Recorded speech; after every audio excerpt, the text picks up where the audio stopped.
Hello friends, আমি মৌমিতা। আমি আবার চলে এলাম আমার গার্ডেনিংয়ে একটা নতুন ভিডিও নিয়ে। আশা করি আপনারা সবাই ভালো আছেন, সুস্থ আছেন। ফুলটি দেখে নিশ্চয়ই বুঝতে পারছেন আমি কী নিয়ে ভিডিওটি বানাতে চলেছি। এই এপ্রিল মাসে একদিকে যেমন ভ্যাপসা গরম, তেমনি মাঝে মাঝেই বৃষ্টি হচ্ছে, সকালের দিকে অথবা বিকালের দিকে মাঝে মাঝে বৃষ্টি হচ্ছে। তাই অনেক বন্ধুই আমাকে জানতে চেয়েছেন এপ্রিল মাসের এই অসময়ে বৃষ্টিতে জবা গাছের কীভাবে পরিচর্যা করবেন, যাতে করে প্রচুর ফুল আসবে এবং গাছের গ্রোথ হবে দুর্দান্ত এবং গাছ কুঁড়িতে ভরে যাবে।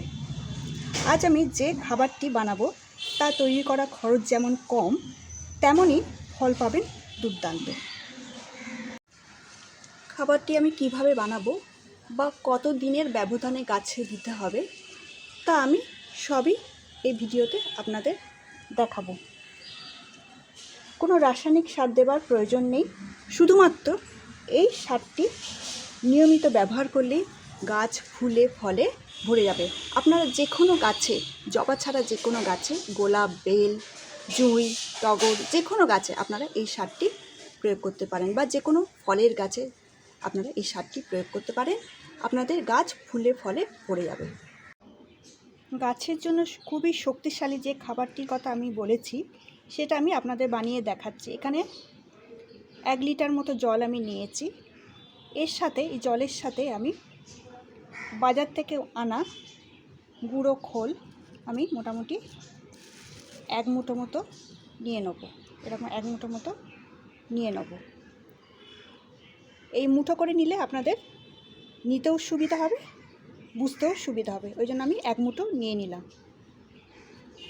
আপনারা যদি কেক হিসাবে পান খোল, তাহলে সেই কেকটাও আপনারা মোটামুটি ভিজাতে পারেন। কেক হচ্ছে 100 গ্রামের মতো আপনারা মোটামুটি আন্দাজ মতো নিয়ে নেবেন।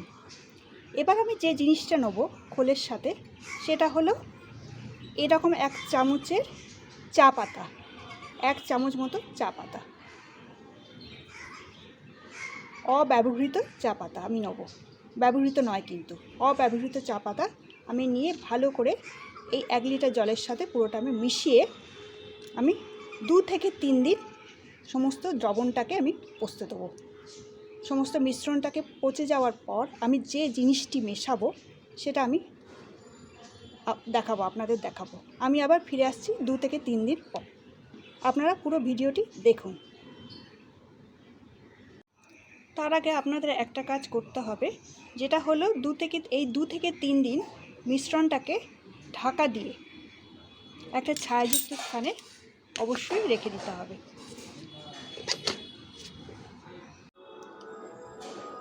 এখানে সর্ষের খোল ও চায়ের পাতাকে আমি 3 দিন মতো ঢাকা দেওয়া একটা জায়গায় ছায়াযুক্ত স্থানে রেখে দিয়েছিলাম।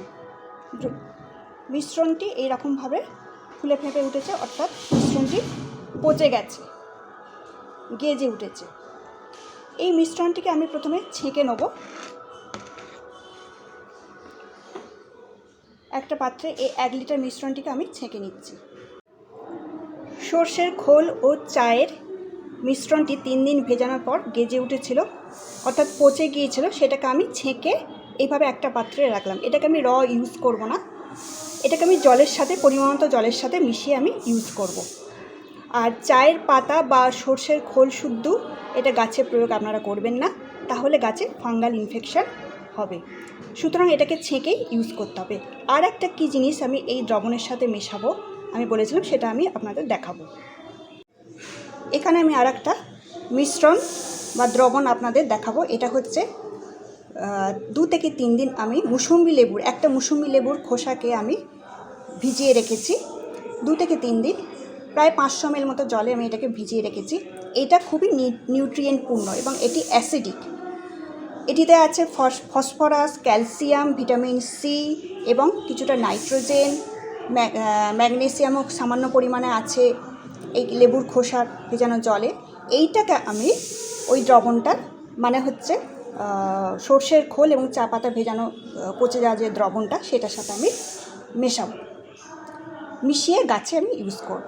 এইটা প্রায় 500 আর ওইটা 1 লিটার, অর্থাৎ 1.5 লিটার হলো। এর সাথে আমি জল মেশাবো পরিমাণ মতো।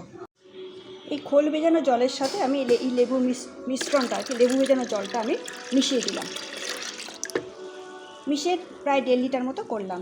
এবার আমি এটাকে প্রায় 5.5 লিটার, অর্থাৎ আপনারা মোটামুটি আন্দাজ মতো 5 মগ জল এবং হাফ মগ জল, বড় একটা মগের সাইজের 5 মগ জল এবং হাফ মগ জলের সাথে, অর্থাৎ 5.5 লিটার জলের সাথে পুরো মিশ্রণটা আপনারা, পুরো এই দ্রবণটা আপনারা মেশাবেন। এইটা হচ্ছে গাছের খুবই সুখাদ্য। এতে সমস্ত ধরনের potassium, nitrogen, phosphorus, calcium, magnesium থেকে শুরু করে সমস্ত নিউট্রিয়েন্ট এই দ্রবণটায় আছে। এইটা হচ্ছে গাছের সুখাদ্য।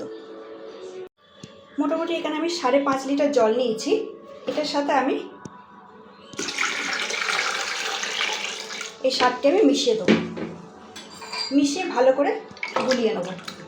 এবার কি অনুপাতে আমি দেবো সেটা আমি আপনাদের দেখাবো,